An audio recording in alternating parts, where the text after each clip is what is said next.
myself comfortable with anything, like snacks or anything, I decided to make myself a little rooibos vanilla tea. I must say I'm not really a vanilla fan, but this one is just, it gave such warm vibes.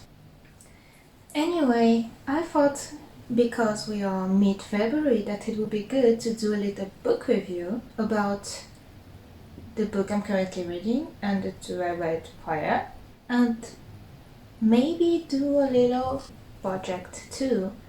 Don't worry, it is book related because I thought about doing a bookmark with some cross stitch. I never did a bookmark before, so it will be fun. Hope so.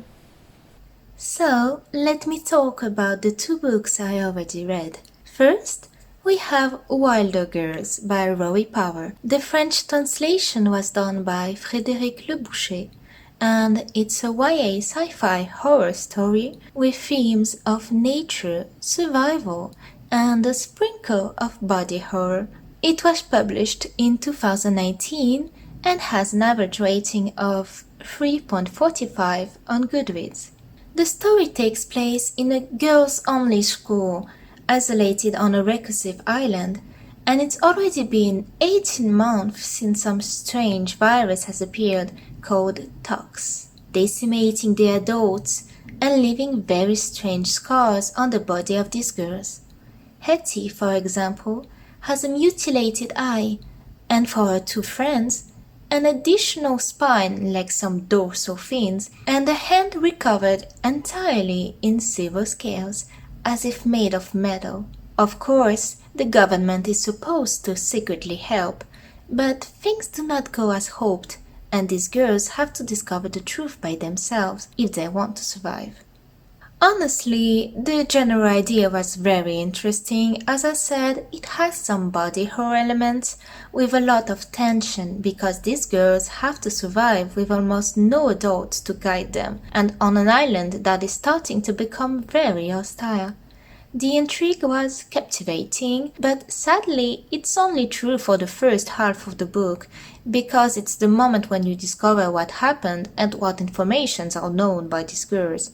But then I must say I was not very fond of the characters. I mean, I did not care at all for Hetty or her friends. I mostly kept reading because I wanted to know why this virus appeared, what it is about, if there really is a potential vaccine or something. But unfortunately the ending was just so disappointing. So I gave it 2 stars because it was just not for me. Maybe for a younger audience. Who knows? Then I read The Midnight Library, written by Matt Haig and translated in French by Dominique Haas. It was published in 2020 and has an average rating of 3.98 on Goodreads. It has 2.5 million ratings, so you must have already heard of this book, but I will briefly describe it to you just in case. Trigger warning, there is mention of This is a contemporary sci-fi fiction about a woman in her 30s that desires to die because she finds her present life pointless. She had so many opportunities and dreams in her past, things that she could have chosen but did not, and an incredible amount of regrets. So one day, when she feels as if she was at the bottom and decides to take her life, her mind is transported in front of a library where she has the opportunity in this ambiguous state between life and death to test every kind of timeline where she made a different choice and see with her own life what this choice could have led her to. I must say the story in itself was like okay, nothing really extraordinary, neither the writing or the rhythm of the story. Some points even were a bit strange, like she could kind of test out these different versions of her life, but as if it was a multiverse, but it's never explained what happens to the real her of this new timeline when she's there. And to be honest, at first, it did not really bother me because I had some theory that this whole thing It's really just her brain trying to comfort her, like appease her regrets in order to wake her will to live again, like a self-preservation mode of our brain. But unfortunately, my theory was completely shattered because of some details at the end, and I seriously think it's a missed opportunity. Anyway, even if it was really mid, I did end up giving it 3.5 stars, and that's only because it was a case of the right book at the right time for me. You see, I really feel lost in my life choices recently, so even if the message of the book was really cheesy, like the only way to learn is to live, or we can't tell if any of those other versions would have been better or worse, in the end it still made me feel better about myself. And one quote that stuck with me is this one. She could have been all those amazing people, and that wasn't depressing as she had thought. Not at all. It was inspiring, because now she saw the kind of thing she could do when she put herself to work. And I really like this aspect that you really can do a lot more things than you feel yourself capable of, that there is no one and only best choice in life, and that your life can really be anything. So, does it really, objectively speaking, deserve 3.5 stars as I gave it to it? No. But at the moment, that's what I felt about this book. So, really read it only if you feel like you need some comfort words, because even if they are cheesy, they still can make you feel better about yourself and your life choices and your regrets. So let me grab the book I'm currently reading. This is a 800 pages long 19th century classic written by Wilkie Collins called The Lady in White. My version is translated by Doran Forgue and is a quite common edition. Let me read you very briefly the fourth cover of the Penguin edition. The Woman in White famously opens with Walter Hartwright's eerie encounter on a moonlit London road. Engaged as a drawing master to the beautiful Larry Fairley, Walter becomes embroiled in the sinister intrigues of Sir Percival Glyde and his charming friend Count Fosco, pursuing questions of identity and insanity along the paths and corridors of English country houses and the madhouse. The Woman in White is the first and most influential of the Victorian genre that combined Gothic horror with psychological realism. So, in the beginning, we do follow Walter, which falls head to toes for this noble young lady who is sadly already engaged. But the story does not really evolve around this love story for a long period of time, because Laura does marry her fiancé in the first 100 pages. What is interesting is that you discover very quickly that her husband, Sir Percival Glyde, is not satisfied with only this wedding and its dowry. He wants more. He also has some kind of evil secret that involves the Lady in White, that eerie encounter that appeared in the beginning. A girl that seems to be a bit half-wit, but that resembles feature for feature to Laura.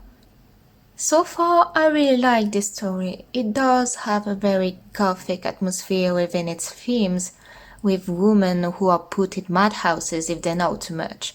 I can't really say about the original English version as I'm reading the French translation, but it has a modern writing style in the way that it was really easy to read sometimes, maybe because of the tone of some characters that gives a very modern feeling, and it really just amazed me. Speaking of characters, the structure of the book turns around different people that write what happened when they were there. So you have the point of view of the protagonist, but also have the lawyer's one, for example, who explains what he saw when the protagonists were not there. And each point of view was delicious, extremely well done. My internal voice changed naturally every time to adapt to the tone of every specific character. For example, one moment that really stuck with me is that you have the point of view from the uncle, who is so egocentric, picky, just really annoying. And I had to skip some of his chapter because I was annoying myself by reading it, as if he was directly talking beside me of things that I don't care. So yeah, for now it's really an interesting read. The only negative point is that, well, as you can see, it's a really, really long book, so I can't read it in one go.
I finally finished The Lady in White. It really took me forever.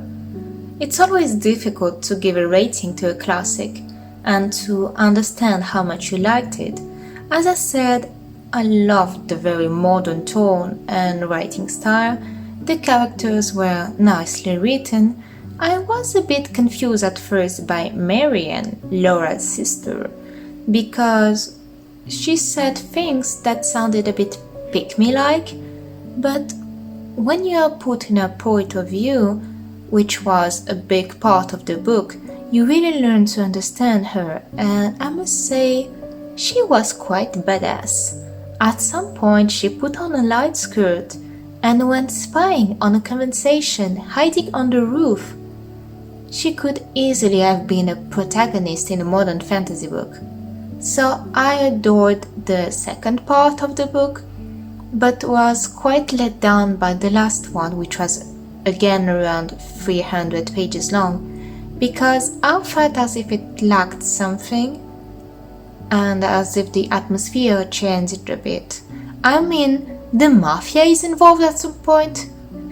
No, not really the mafia, more like a secret society, but the idea is the same. The last part was too long and felt a bit too slow for me. But I'm really happy to have read such a classic and I recommend it. Then I decided to pick something more easy to read. That means a contemporary romance book. I chose Love on the Brain by Ali Hazelwood. It's not my first book by her. I read Love Theoretically that I adored, and I wanted to try this one.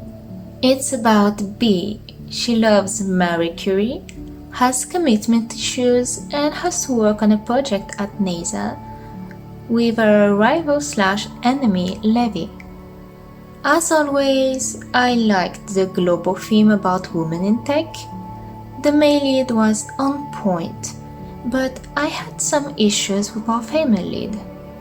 You see, she has too much manic pixie girl-like. She not only has pink hair, piercing, and is vegan, she is also an orphan and has some health weaknesses. And put together, that was just too much. It felt a bit fanfiction-like even. But my biggest pet peeve about this book is that not only is Levi also vegan, which at first I was happy about the coincidence, but during the entirety of the book, he has absolutely the same interests and likes as Bee, and it felt so forced and unreal, it just pissed me off. But I gave it 3.5 stars anyway because, well, I can't give it a bad review as I literally devoured this book in 24 hours.